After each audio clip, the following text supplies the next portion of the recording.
하나님 감사합니다. 그 십자가의 사랑, 그 은혜로 우리가 새 생명을 얻었고 하나님의 나라, 소망의 백성이 되었습니다. 함께 찬양하며 예배합니다. 하나님이 왕이심을, 하나님이 주인이심을 고백하며 나아갈 때 하나님 영광을 받으시옵소서. 우리에게는 하늘의 은혜와 기쁨으로 충만한 시간 되도록 성령님 역사하여 주시옵소서. 구주 예수님 이름으로 기도하옵나이다. 아멘. 에스더서 10장, 이렇게 에스더의 결론 부분이라 할 수 있겠죠. 이 10장 1절에서 3절 말씀을 함께 제가 봉독을 해드렸습니다. 그럼 우리가 지금까지 에스라서를 6장까지 보면서 성전 봉헌식이 있었고 유월절을 지키고 무교절을 지키면서 그 기뻐하는 그 이스라엘의 모습을 함께 봤거든요. 갑자기 에스더서로 넘어갔느냐? 그럴 만한 이유가 있습니다. 여러분 이제 성경을 읽어보시면 특별히 구약 39권의 성경을 읽어 나가시다 보면은 두 권의 간증문이 등장합니다. 여러분 사사기하고 사무엘상 사이에 보면 룻기라는 책이 등장합니다. 예루살렘에 기근이 들어서 엘리멜렉, 나오미, 말론, 기론 이 가족이 모압 땅으로 이제 이사를 가죠. 그리고 그곳에서 두 아들이 결혼을 하고 그곳에 당하는 실패와 낭패에 대한 이야기, 이들이 돌아와서 어떻게 회복되는가 하는 그런 이야기가 룻기입니다. 룻기. 사사시대 특징이 뭐라고 그랬죠? 그때 이스라엘에 왕이 없으므로 사람들이 자기 소견에 오른 대로 행하였더라. 이게 특징이었습니다. 그럼 그렇게 자기 소견에 오른 대로 살아가는 사람들에게 무슨 일이 일어나는가가 룻기가 지금 간증을 해주는 거거든요. 나오미를 통해서, 룻을 통해서 하나님을 떠나는 우리 마음대로 살았더니 이렇게 되더라. 그래서 여러분 예루살렘에 기근이 오니까 정리를 해서 모압으로 이사를 갈 때는 그게 아주 지혜로운 길인 줄 알았겠죠. 잘 살 거야, 행복할 거야, 좀 더 좋은 일이 펼쳐질 거야. 그런데 거기 가서 그들의 생각과는 전혀 다른 상황이 전개되는 거죠. 두 아들이 장가를 갔고 그러는 과정에 남편이 죽습니다. 큰아들 죽습니다. 둘째 아들 죽습니다. 그리고 후손은 아무도 없어요. 성공할 줄 알았는데, 행복할 줄 알았는데 절대 절망이 찾아오는 거죠. 아무것도 없어지는 거예요. 희망이 없어요. 그런데 나오미가 정신을 차리고 이제라도 예루살렘으로 돌아가자. 돌아옵니다. 이제 돌아오는데 이들이 돌아와서 유대 땅으로 돌아오는데 소망이 없으니까 두 자부를 떼어놓고 오려고 하죠. 룻은 끝까지 시어머니를 따라오고 아무 희망이 없는 이 고부에게, 시어머니와 며느리에게 하나님이 개입하시니까 희망이 싹 트고 기업 물을 자가 되는 회복이 이루어지더라. 이게 이제 룻기가 간증하는 거예요. 그러면 룻기는 우리에게 뭘 말하느냐? 성도가 누군가를 보여줘야, 누가 뭐라 해도 성도에게는 길이 있다. 예수 믿고 보니까 우리에게는 한 길이 열려 있어요. 그 길이 무슨 길이냐? 언약의 길입니다. 말씀의 길입니다. 이 말씀의 길, 언약의 길을 따라가는데 성도는 이 언약의 길을 이탈하면 안 된다. 힘들어도 어려워도 기근이 찾아와서 내 생각대로, 내 좋을 대로 판단해서 이사 간 것, 이민 간 것 잘못됐다는 것을 분명하게 보여주시는 거예요. 근데 그 잘못된 선택이 깨닫고 돌아올 때 아무 희망이 없죠. 인간적으로는. 나오미가 무슨 기업을 물을 수 있는 새 아이가 불가능한 상황, 아무런 희망이 없는데 돌아서니까, 언약 안에 다시 회복되니까 하나님이 개입하시면 절망 가운데 희망이 있더라는 거예요. 하나님이 역사하시니까 다시 놀라운 은혜를 입게 됐다는 거예요. 아무것도 없는 줄은 그 시어머니와 며느리에게 하나님이 섭리하시니까 다윗의 조상이 되는 놀라운 영광을 선물로 주시더라는 거죠. 그러면 또 한 권의 책이 있습니다. 우리가 지금 읽고 있는 에스더도 또 한 권의 간증입니다. 근데 이 책은 여러분이 지금 우리가 에스라 6장하고 에스라 7장을 보시면 그 가운데 있는 이야기, 에스라 6장까지가 포로 1차 기환에서 돌아온 성도들이 우여곡절을 겪지만 성전을 회복하며 스룹바벨 성전을 지었죠. 봉헌식을 합니다. 유월절을 지킵니다. 무교절을 지킵니다. 하나님의 은혜에 감사 감격해서 그렇게 있는 이 순간, 그러면 7장은 이제 전혀 다른 상황이 전개되거든요. 1차 포로가 끝나고 2차 포로로 돌아온 사람들의 이야기가 7장부터 전개되는 거예요. 이 7장에 이어진 2차 기환의 주인공은 학사 겸 제사장 에스라를 중심으로 해서 유명한 사람이 등장하죠. 그가 2차 포로 기환을 주도에 데려와서 어떻게 종교 계획을 완성시키는가, 요 이야기가 전개됩니다.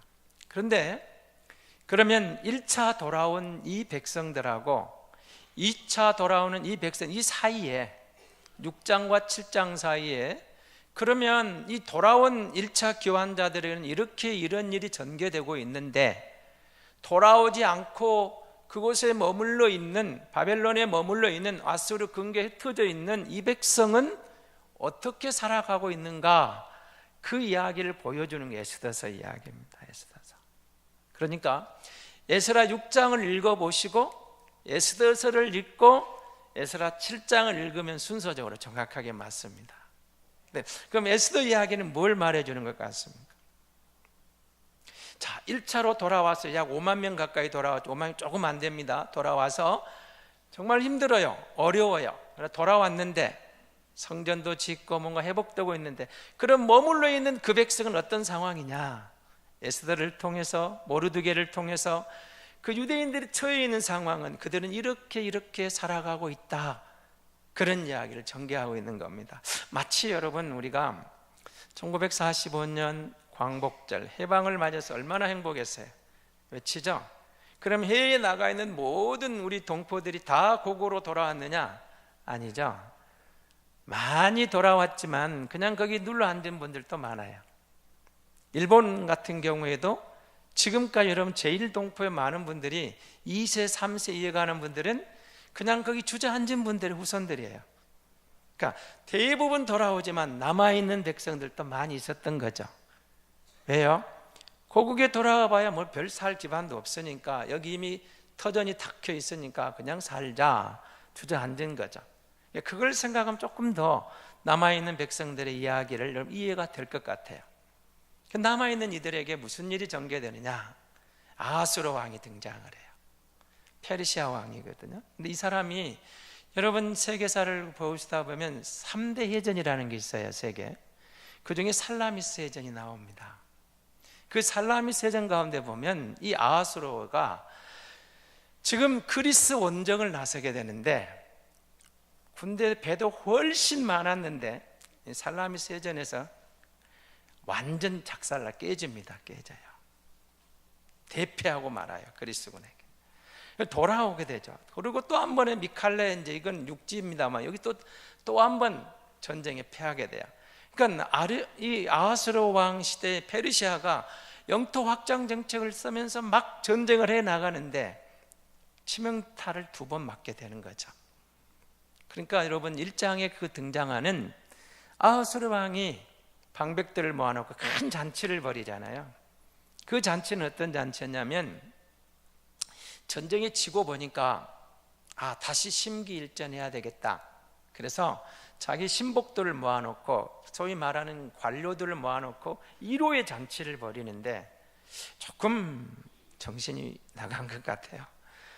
그렇게 패전을 맛보았으면 그런 그 1호 하는 것은 조금 다시 한번 전력을 모으고 작전을 짜보고 다시 뭔가 좀 전략을 꾸려나갈 생각을 해야지 6개월, 1년 막 잔치를 벌이는 거예요. 그럼 어떻게 되겠습니까? 누가 죽어나죠? 백성들이 죽어나는 거예요. 그 잔치가 보통 잔치예요? 얼마나 많은 세금이 필요했겠어요? 그러다 결국 이제 망하는 길로 가는데요. 그런 배경 아래서 자 보십시오. 하나님이 와스디 왕위가 폐위당합니다. 술자리에 초청하니까 안 와요. 왜 안 하는 건 정확히 모르지만 안 옵니다. 안 오니까 이번엔 간택 명령이 내려지고 간택된 사람이 에스더가 왕비가 되는 거예요. 여러분, 에스더가 왕비가 된다는 것은 모르드게에게는 얼마나 큰 백그라운드가 생겼는지 모르는 거죠. 누구예요? 조카인데 부모를 잃고 자기 밑에서 딸처럼 키운 아이예요. 그가 왕비가 된 거예요. 그런데 여러분 생각해 보십시오. 모르드게 입장에서 보면 이제 내 딸 같은 조카가 왕비가 되었으니까 내 앞길이 어떻게 된다고요? 고속도로가 열릴 거야. 그렇겠죠. 활짝 열렸다. 이제 됐다. 고생 끝, 행복 시작. 아마 그런 생각을 했을 것 같아요. 그런데 그게 아니죠. 하만이 등장합니다. 하만은 아솔의 당만 2인자가 되는데 이게 누구냐? 이 사람이 아말렉의 후손이에요. 아말렉. 여러분, 아말렉은 누구죠? 이스라엘의 철천지 원수입니다. 사무엘상 여러분이 15장에 보면 사울이 왕이 된 다음에 하나님이 아말렉을 진멸하라고 해요. 그런데 사울 왕이 진멸하지 않았죠. 좋은 양떼 소떼 다 놔두고 왕도 살려줘요. 그래서 사무엘이 이제 그걸 지적하고 그것 때문에 왕권이 다윗에게 넘어가는데요. 그런 배경 아래에 있던 사람, 그러니까 그 하만은 그 아말렉 왕손의 후손이었던 거예요. 이스라엘의 원수. 근데 이가 등장하면서 모르드게에게 행복 시작이 아니라 절대 절망이 찾아오는 거예요. 무슨 명령이 내리죠? 모르드게만 죽이는 것을 화가 안 차는 거예요. 하만이. 그래서 온 유대인을, 아수르 제국에 있는 모든 유대, 바벨론 제국에 있는 모든 유대인들까지 다 그냥 그 지역, 바벨론, 아수르, 그때는 메데 바사 지역에 있는 그런 모든 유대인을 하루 날을 정해서 멸망시키기로 작전을 짰습니다. 위기잖아요. 보세요. 남아있는 돌아오지 않는 그 유대인들, 이런 위기가 다가오고 있다는 얘기가 힘이 없어요, 여러분. 그 제국의 2인자가 성전 문지기 정도에 불과한 포로로 끌려온 이방 민족하고 그 사람과 지금 전쟁 아닌 전쟁을 벌이고 있는데, 갈등이 생겨서 싸우고 있는데 누가 이기겠습니까? 모르드가 이길 확률이 없는 거예요. 그런데 하나님이 에스더를 통해 우리에게 하시는 말씀이 있어요. 그때에 하나님이 이 백성을 돌아보셨다는 거예요. 그곳이 어디든지 하나님은 자기 백성을 예면하지 않으시더라, 그 말이에요.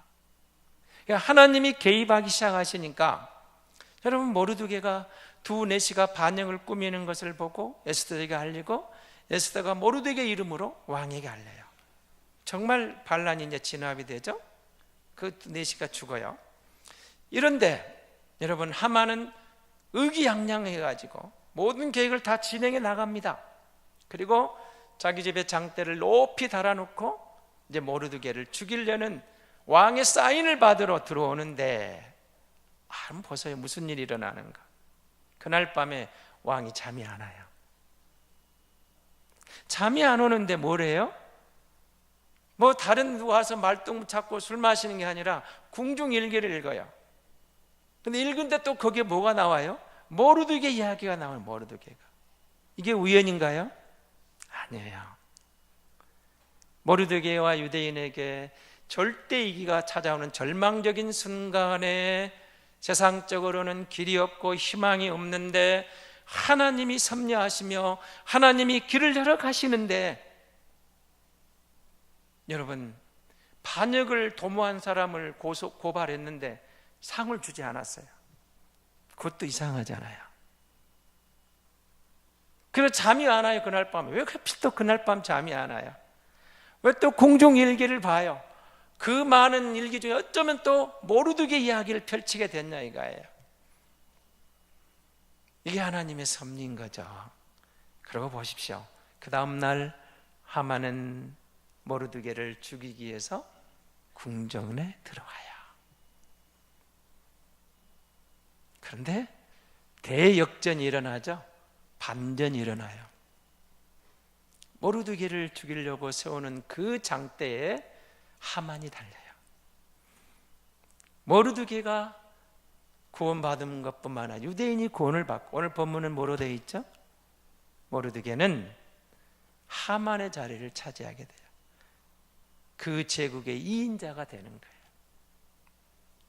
그럼 하나님은 이들을 통해서 지금 돌아오지 않고 있는 그들에게 어떤 일이 일어나는가, 에스더를 통해 간증을 우리에게 보여주면서 에스더와 모르드게의 간증을 통해서, 여러분, 하나님은 결코 우리를 포기하지 않으신다.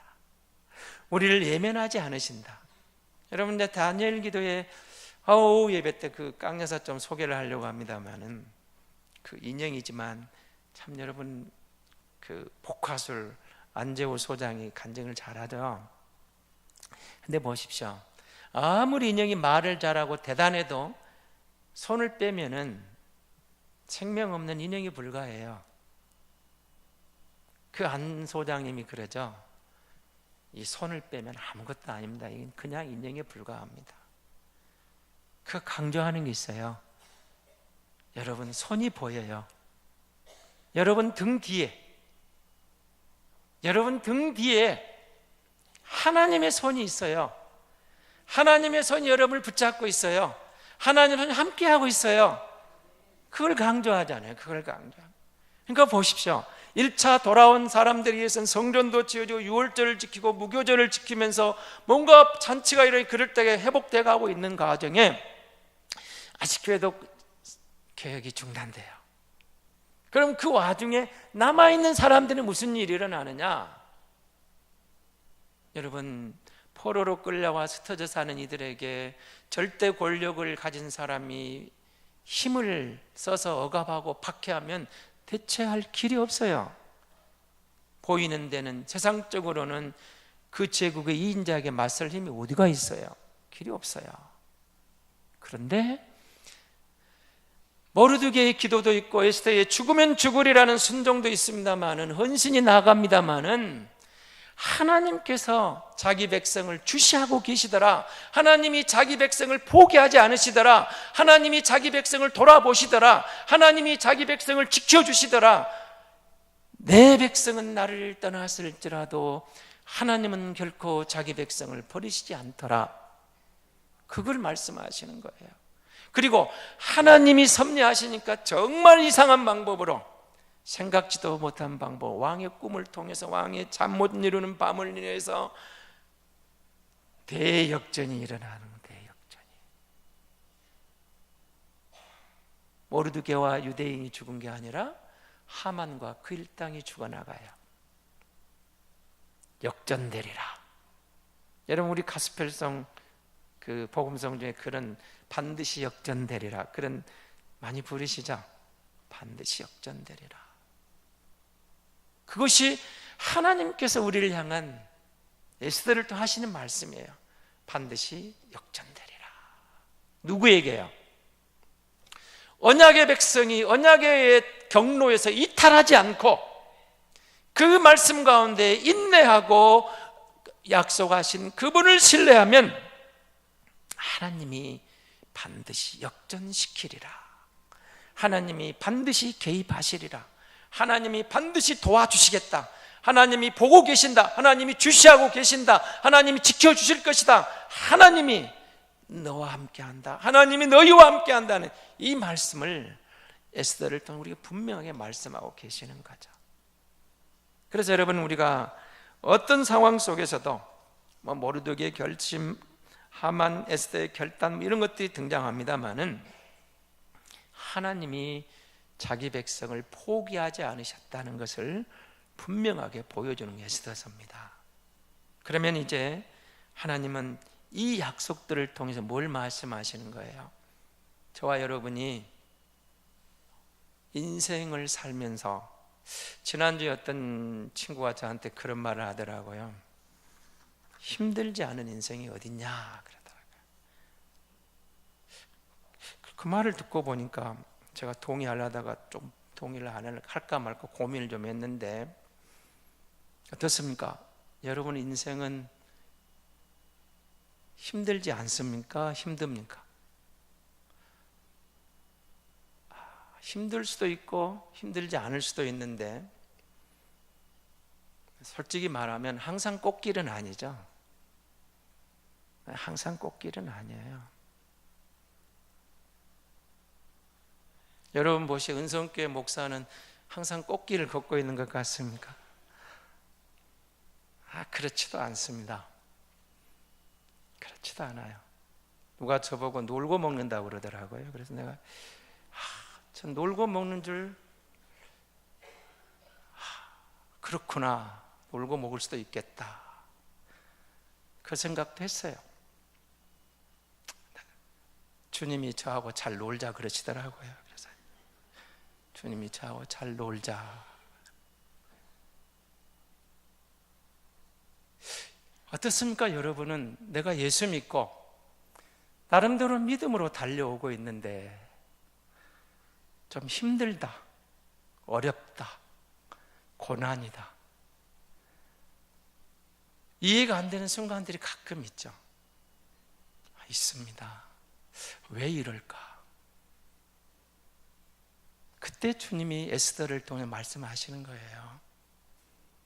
언약 안에 있으면, 믿음으로 인내하면 반드시 역전되리라. 반드시 역전되리라. 내가 너를 지켜보고 있다. 내가 너를 주시하고 있다. 너와 나와의 관계에 막힌 것만 없다면 염려하지 말아라. 염려하지 말아라. 내가 너를 주목하고 있다. 내가 너를 주시하고 있다. 그런데 문제가 생겼잖아요. 여러분 보세요. 성전, 스룹바벨 성전이 지어졌습니다. 유월절을 지켰습니다. 무교절을 지켰습니다. 성전을 복원하고 거대한 절기를 지켜가면서 이제 무슨 약속을 했을까요? 하나님 앞에 이제 우리가 하나님 말씀대로 바른 길 가겠습니다. 다시는 이탈하지 않겠습니다. 이제는 우상행들에게 기웃거리지 않겠습니다. 하나님만 섬기겠습니다. 다시는 지난날의 어리석음을 반복하지 않겠습니다. 이런 다짐 각오를 했었지 않겠어요? 그런데 바로 얼마 못 가서 성전 회복을 했는데 이들의 영적 회복은 중단이 되어버려요. 여러 가지 이유가 있어요. 좋은 지도자가 없었던 것, 에스라가 오기까지. 그런 다음에 페르시아의 이제 영토 확장 정책에 의한 정세적인 불안, 다양한 원인들이 있습니다만은 성전을 지어놓고, 여러분 나중에 이제 2차 그게 본문을 보시면 나옵니다만은 성전이 예루살렘 거의 황폐화되어 버려요. 이제 어려운 상황이 또 다 등장을 하는 겁니다. 여러분 우리 인간이 그런 거예요, 사실은. 여러분 의지가 굉장히 강하십니까?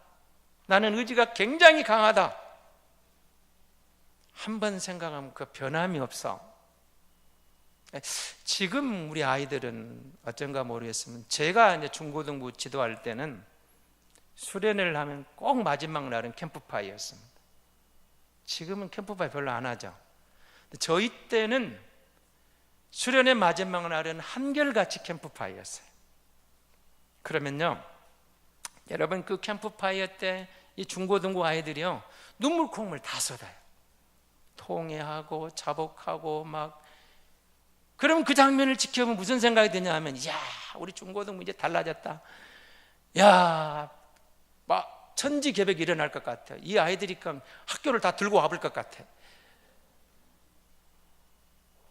그런데요, 수련회 돌아와서 일주일, 한 달도 채 안 돼서요, 원상태로 그대로 돌아가요. 대단하게 가고, 그 은혜의 현장을 보면서는, 야, 어쩌면 우리 본당이 좁을 만큼 아이들이 막 몰려올 것 같아. 얘들이 변화가 일어나서 엄청난 영적 부흥이 일어날 것 같아. 캠프파 현장에서 보면 한결같이 그래서 한결같이. 그게 얼마 못 가요. 여러분, 우리 모습이 자신은 그래요. 아이들 탓만 하지 마시고, 우리가 하나님 앞에 은혜 받고 뭔가 결단하면서 이제는 하나님 앞에 얼마나 많이 다짐합니까? 여러분, 송구 영신을 통해서, 부흥회를 통해서 어떤 특별한 은혜를 받고 찬양 가운데, 기도회 가운데 받은 바 은혜를 생각하면 너무 감사해서 이제는 정말 다른 길을 걷겠습니다. 이렇게 얼마나 다짐했어요. 얼마나 작심했어요. 얼마나 우리 마음에 하나님 앞에 내 마음을 드립니다. 그 찬양가가 내 가사, 내 기도, 내 간증. 한두 번 그랬어요. 여러분, 이들이 교육을 중단하고 주저앉은 모습은 바로 우리 모습이에요. 우리 모습. 근데 하나님은 에스더들 때 뭘 말씀하시는 걸까요? 다시 일어서라는 거예요. 영적 쇄신은, 영적 개혁은 중단할 수 없는 것. 하나님은 우리가 항상 자신을 돌아보면서 내가 누구냐, 언약의 백성이다. 언약의 백성이 말씀의 그 언약의 기초에서 내가 언약의 길을 걷고 있는가? 우리의 영적 회복, 영적 개혁은 항상 그 언약의 말씀에 비춰 나를 보는 거예요. 나를. 먼저 나를 봐요. 나. 하나님, 내가 죄인입니다. 내가 잘못했습니다. 나를 봐요. 나를. 내가 먼저 뭘 회복할까요? 내가 할 일이 무엇입니까? 제가 최근에 우리 교회 두 가지를 보면서 감사하면서도 참 이런 분들이 계시구나, 그런 생각을 해봐요. 우리가 지금 성찬식을 합니다마는 보시면 성찬 그릇이 확 바뀐 걸 보실 거예요. 옛날에 스텐을 쓰던 것을 누군가가 말없이 24K 도금된 걸 갖다 싹 바꿔놨어요. 절대로 안 가르쳐줘요. 아무도 몰라요. 아무도 몰라. 작은 게 한 수백만 원짜리거든. 말없이 받은 바 은혜에 감사하면 말없이 섬겼어요. 누군지 모르겠어요. 그냥 기독 소정이 배달을 왔어요. 제가 다시 전화를 넣었어요. 장로님, 이거 우리 잘못 온 거 아닙니까? 아니요, 은성교회 권사님이라 하는데 그냥 절대 비밀로 하고 돈은 이미 다 계약 지출됐습니다. 은성교회가 맞습니다. 내일 당장 써야 되는데 써야 됩니까? 말아야 돼. 아니, 당연히 쓰셔야 됩니다. 감사했어요. 여러분, 뒤에 저 스크린 여러분 잘 모르시죠? 저는 그보다 훨씬 커졌거든요. 근데 저것도 수백만 원짜리예요. 저것도 절대 비밀로 하라고 안 가르쳐줘요. 저도 몰라요. 지금 이전에 쓰던 것은 교육관으로 내려갔어요. 안 가르쳐줘요. 저도 몰라요. 보십시오. 은혜를 받고 말없이 그 은혜에 감사하면서 주의 몸된 교회를 위해서 내가 뭔가 섬기고 싶어서 감사함으로 섬기는 그런 손길들이 있다는 것이 얼마나 감사한지, 감사하고 고마웠어요. 사랑하는 성도 여러분, 우리가 누구냐? 성도입니다. 성도가 누구냐? 주님의 은혜를 입은 자들이. 그래서 우리는 부단히 그 약속 안에 머물러 있는 거예요. 우리 자신을 계획한다. 내가 말씀 이탈했는가? 언약에서 벗어나는가 보는 거죠. 그리고 우리 공동체가 그 언약 가운데 잘못됐는가를 살펴보는 거예요. 나를 보고 공동체를 보는 거예요.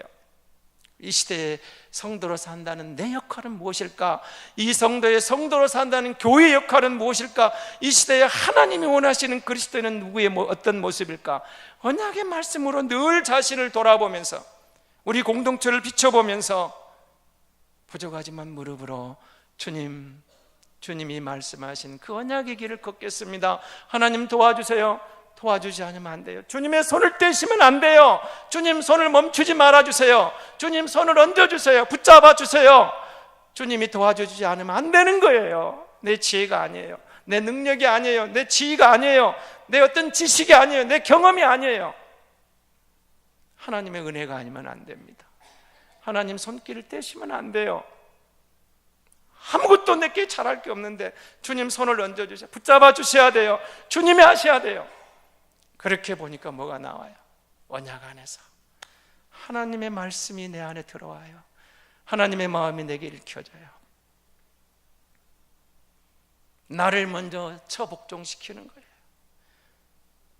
그리고 공동체는 내가 할 일이 무엇인가를 찾아 하게 되더라는 거죠. 하나님이 에스더에게 하시는 거예요. 하나님이 하셨잖아요. 에스더가 했어요? 모르드게가 했어요? 아니에요. 하나님이 하셨어요. 하나님. 그 어려운 상황에서 절대 위기 가운데 하나님이 하시니까 대역전이 일어났잖아요.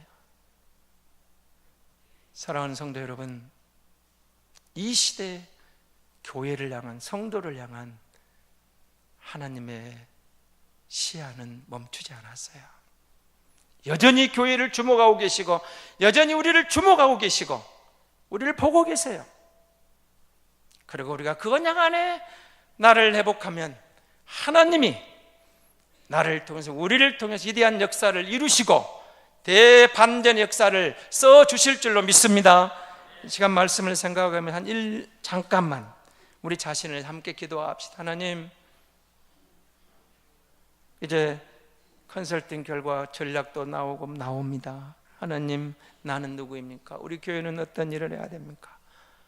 우리 가정은요, 우리 자신을 위해서 잠시 함께 기도하겠습니다. 하나님